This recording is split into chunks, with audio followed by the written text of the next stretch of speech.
posachedwapa tikupasirani zimene wayankhula Bon Kalindo lero lino pa 27 December 2024. Paja Bon Kalindo mwini wake amati ndi president wathu osauka komanso president wabungwe limene lotchedwa Malawi First, kapena kuti Malawi pasogolo. Ndi iyeyo pakachitika chinthu amabwera kuyankhulapo, kusuzula, kuyamikira komanso kung'alula pamene pakufunika kung'alulidwa. Ndi iyeyo lero pa 27 December wabweranso ndipo wayankhula motere. Takhalani pompo ndipo tamvetserani. Munthu wina aliyense pa dziko lapansi amanyadira mpingo wace umene amapemphera, amanyadira mtundu wake, ndipo sapanga manyazi akafika olopa gulu. Akafusidwa kuti iwe ndiwe ndani, amazitchula mosaopa, mopanga mantha.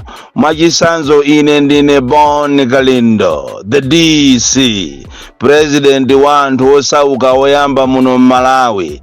Ine ndine wa CCAP, St. Andrews CCAP Church kumulanje pa gofu kalabu apo, kapenanso ndayi zina nemakapemphera kwa Prophet Mbewe Living Word Evangelistic Church. Inu nanga ndinu ndani?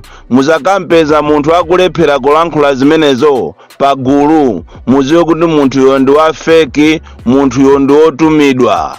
Zisiru zina motumidwa ndi zisiru zinzawo za MCP zulo zidali ndi press conference ku Lilongwe, atazunguzika, mitu yawo itaphwanyika, asakupuma bwino ndi mawu amene anachokera kwa Bishop Msusa wa ku Blantyre pamene ankalalika kuchalichi kwake zokhuzana ndi Christmas, komanso kulankhula mawu achilungamo osamuopa munthu, kunena pa chilungamo ngati munthu opemphera, makamaka za lipoti la kuja kuchikangawa zimenezo Bishop Msusayo ankanena kuchalichi.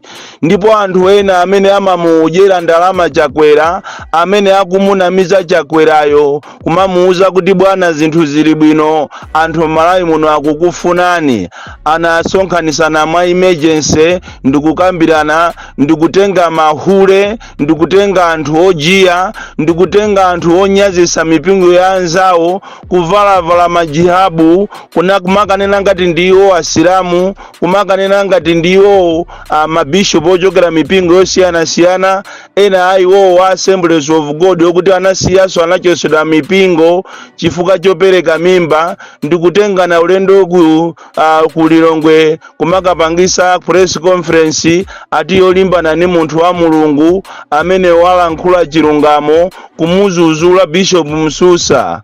Ndi uchisiru weni uchisiru. Ndipo ku Malawi kunoko ndikophweka kwa basi. Amalawi tafasamo Malawi muno. Anthu ena amati akakhala amaliona ngati ziko lindirawo, ndipo akhoza kupanga china chilichonse. Ndikupusa kweni, ndipo Amalawi ndife anthu opepera koopsa, amene ena mwa ife chifukwa cha njala timagwirisidwa ntchito ndi andale. Ndi chifukwa chake zulo lija anthu ena aonesa uchisiru wawo, ndipo tithokoze kwambiri atolankhani. Makamaka iwe tolankhani wa ku Zodiac, mwana iwe ukanakhala pafupi lero ndikanakufupa. Ndiwe journalist of the year 2024, wafusa mafuso kwa nkhandwe, kufusa mafuso kwa agalu ajawo alephera kuyankha mafusowo. Ndafuna ndikuuzeni kwa inu amene simmamuziwa mu Roma kapena Mkatolika. Mkatolika ndi woopsa kwambiri, akagwira korona ache makamaka mu pemphero la novena, akafuna kulisinja pemphero, boma limalakatika. Ndipo kwa inu amene mwamunamiza chakwera kuti muzilimbana ndi mpingo wa Akatolika, you are going to regret. Unfortunately, kuli anthu ena amene amafuna kumakamunamiza president yo. Ndipo ngati kuli president ophwekesesa muno Malawi, ndiye ndi president chakwera. Sindikuziwa kuti uzimu wache uli pati, kodi kupemphera kwachepo kuli pati. Chifukwa zonsezi zikuonekazi, these are the signs. the early signs yooneka kunena kuti zinthu sizili muno Malawi, koma iyeyo akukakamirabe. Izi zikuchitika zikumatukwanidwa ndi ana ndi chizindikiro monga mmene zinalili nthawi ija ana a Israeli ali ku Igupti kwa Farao. Farao anakumana ndi mikungirima yosiyanasiyana, koma iyeyo samamva. Zosatira zake anthu anafera m'madzi onse kusafuna kumva. Choncho anthu amene ajawo azulo aja, abale anga nonse kumene muliko, muziwe kuti amene aja sanachoke ku mpingo wa Chisilamu. Anthu Silamu amene timamuziwa ife Silamu ndi wa discipline, ndipo Silamu samapanga za uchisiru. Muzakampeza munthu otero si genuine Silamu, amene yoyo ndi wa fake, amene yoyo akungofuna ndalama. Onse aja anavala makola aja, kuteko amene aja atenga matemberero wawo. Ena aja nkhope zawo timaziziwa ndi anthu a MCP ojiya, ndipo tithokoze social media yachita exposing azimayi ena ondoyenda usiku, koma nkhani ndiyonena kuti alandira ndalama, ndipo ndalama zonse atalandira aponda anako poyambapo ananamizana kuti apasa ma 3.5 miliyoni. Atakafika kumene kujako anayisintha giya, amene yoti ndi wado kuyisintha giya ndikuwapasa ma 500,000. Ndikunena kuti enawo tikupasani mukasiriza press conference. Ndi mmene tizimakhalira tuza aja amachedwa manjanjawidi, madoba, anthu ongofuna ndalama kupanga zinthu amapangira ndalama, kufuna kuwapusisa Malawi. Nde atatha press conference ija, ziwani kuti kunali ndewu yoopsa. Anthu ena achoka atataya ndalama kunyanyala chifukwa aponda nako. Koma ambiri ana aja amene mwaona aja ndi ana mu mpingo mwathu, muja muka Assemblies of God. Wina uja anapitapo so ku Botswana kukaphunzira za ubusa, kenako anamuchosako ku sukuluko chifukwa anaperekako mimba. Chonchi kuliso mwana ku Botswanako. Musanamizidwe a Malawi anthu amene ajawo si opemphera, anthu amene ajawo ni manjanjawidi, madoba amene anatumizidwa ndi boma kuzera kuboma limene lilaja kwera kufuna kumuyankha ati mbusa, kumuyankha Bishop Msusa. Zimene mukazisatira mu history sizinayambe zachitikapo, kunena kuti munthu akakhale muchali chimwache kumakalalika ndiye wina aja akapangise pakana press conference ndi kumakayankha ulaliki. Mungoziwa kunena kuti kutha kwa boma ndi kumeneko. Boma likamatha silimabisika, kumachitika zinthu zambiri. Boma limene lili stranded, limene lapanika ndi chiseko, limene lasowa zochita, amagula ndi zisiru zomwe. Ndi ajamu aona oimba osiyanasiyana akupita kuboma konko, ndi apajamu aona andale osowa zochita akupita kumeneko. Choncho aja mwaona zulu akupangisa press conference ku Golden Peacock, amene jasi anthu opemphera. Ndi chifukwa chake ntolankhani uja atafunsa kuti mwachokera kuti, mipingo yanu ndi iti, alephera kuyankha, kumayankha zinthu zoduka. Anthu aja ndi ojiya. Nzimayi uja anachena ngati ndi wa Chisilamu amene uja amagulisa mpunga munchesimu. Kodi tiziko ilitu tikamanena kuti ziko ili likulamulidwa ndi mamafiya ndipo ndalama zaphweka, Amalawi mukhulupirire zimenezi. Iniyo munamba mwamvapo kuti kunena kuti abusa akuti atalalika ndiye basi boma lakayankha pakana lapanga press conference. Munamba mwamvapo kuti charagwe chiseko chakupana ise.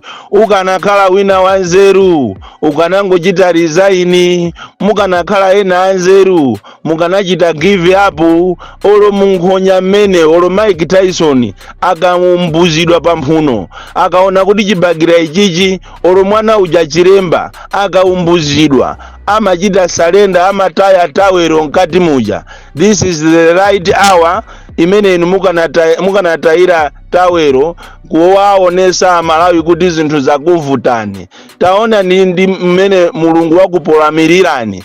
kunja kuno kuli njala yoopsa imene sinachitikepo, ndipo the suffering that is in Malawi sizinayambe zachitikapo, ndipo zikuposera pa 1949 kwa akuluakulu amene anabadwa kalewo. Palibe chimene chikuyenda, apeshoni ndi aja akunamizidwa, ndipo boma sinambe ndalionapo boma langatiri kumanamiza anthu aje, kuwayikira ndalama kuboma. Anthu ndikuona pa foni kuchita cheki ku banki kuona kuti ndalama zalowa, after some minutes ndalama zandikuzichosako. Boma la Chakwera limene ngakhale fetereza mulibe, mafuta amagali moto mulibe, zikakhala zizindikiro za anamondwe ndi zimene zikuonekazi kusonyeza kuti Mulungu sakukondwera ndi ulamuliro wanu. Koma alipo ena omuzungulira Chakwera amene akumamunamiza kuti meja ndi script ya sewero limene lalembedwa ku MCP,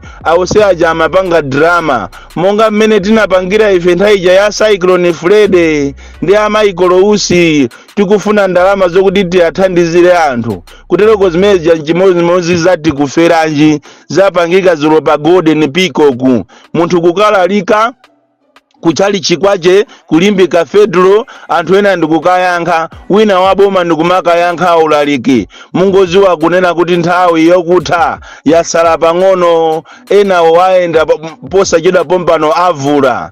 Na munthu ngati ukufuna kuti zako zikuyendere bwino, osazapanga mistake yoyambana ndi Nkatolika. Nkatolika akagwira novena, olo Nsilamu amene akagwira ujeni yake ijayo cha Chisilamu ja ndikupemphera, ndikupanga rubani yache, ndikukutemberera iweyo, uziwe kuti wapita. Anthu anzeru samalimbana ndi anthu opemphera. Munthu wanzeru suma yankha ulaliki. Iniyo mukanakhala anzeru mukanatenga ndalama ndikupereka kwa zisiru zinzanu zopempheranso ndiye zikapangise maulaliki m'machalichi mwawo. Koma imwe iyamba iyi yolimbana ndi Akatolikayi musanza nayo. Mukanakhala madolo eni nkhani zinatuluka last week yonena kuti boma la Malawi lalandidwa nyanja. Mukanakhala madolo mukanapanga press conference yoapasa zisiru zinzanuzo ndalama zokuti anene ajiye ya nyanja. Koma iyo jia ya Yesuyi, yo jia ya Mulunguyi, yo jia yolimbana ndi mpingo wa Akatolika. That is why Pastor T why Nyerenda anatuluka mu Commission of Inquiry, anaona kuti zinza uchisiru akanayalusa mpingo wa Service Day kumene takulira ife, kumene kuli mingoli ya bwino. Mukanamuyalusa T why Nyerenda amene akanaononga legacy yache, mbusa woziwa kulalika bwino. Tikuthokozeni tu ati why Nyerenda atu mwasungatu mpingo tu, mwampangisatu manyazi satana. Ai mukanazo zimusatu ngati achina Mfune, achina Bizweki, achina ndani, mukanatu tumusa mukanakhumudwisatu. Mukanakhumudwisa ma followers anu aku UK itu, mukanawakhumudwisa ziko lose lapansi anthu akanakhumudwa ndi inu ati why Nyerenda. Koma tikuthokozeni kuti munaganiza mwansanga ndikuchokako ku Malawi ndikophweka, ndalama zaphweka. Olo mutangoti ena aje mungopangana lero kunena kuti tamuimbireni wado kapena iyayi apepe kale, tamuimbire ndikanda bongomani atipase ndalama tingoenda mulilongo mutitanyamula maflagi mulandiratu ndalama zapwe. Koma akuluakulu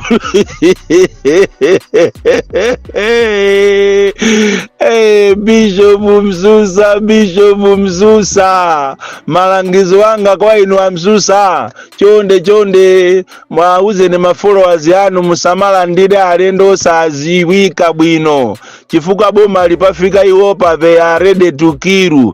Choncho uja mwambo upanga nthawi zina olandira alendo kuti akalape kuchipinda. Akhristu uja muyimise kaye kapena muzimuchita scrutinize munthuyo. Chifukwa anthu awakonza mapulani onyasa kwambiri ofuna kulimba naso ndi Akatolika ngati nthawi ija anapha ija. Ngati kuli mpujeni chipani chimene sichimva malangizo, chipani chimene sichiza sintha, ife tinkaona ngati nthawi ya Chilimayi mene Chilima wachipangira campaign peni chipani chichiza sintha koma wamwazi ndi wamwazi okhesa mwazi azakhesabe mwazi basi ndi mpingo osamva afiti a sataniki kaye pano ndiye ndi mpingo umene ukungozola magazi basi paliyopo ali ni misuko kuzipinda kwawo wangosamba mankhwala basi kupeperera ziko kukonza zifunga kukonza zinthu zokuti Malawi azingozunzika akupano pali pa programu yokonza mpunga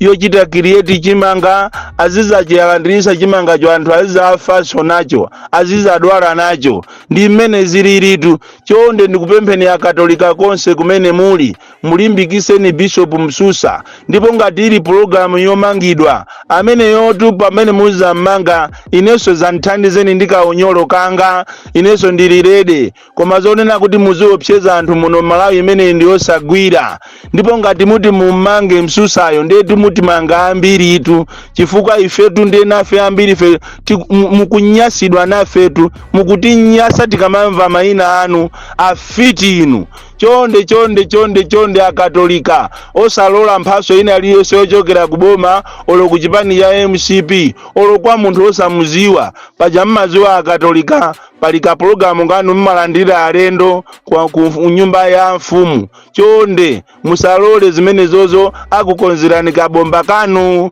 anthu awa ndi oyipa the DC mwana wa Chabe kwambiri ochokera Mwanjeza kunthochi the box 76 mulanje as Southern Africa.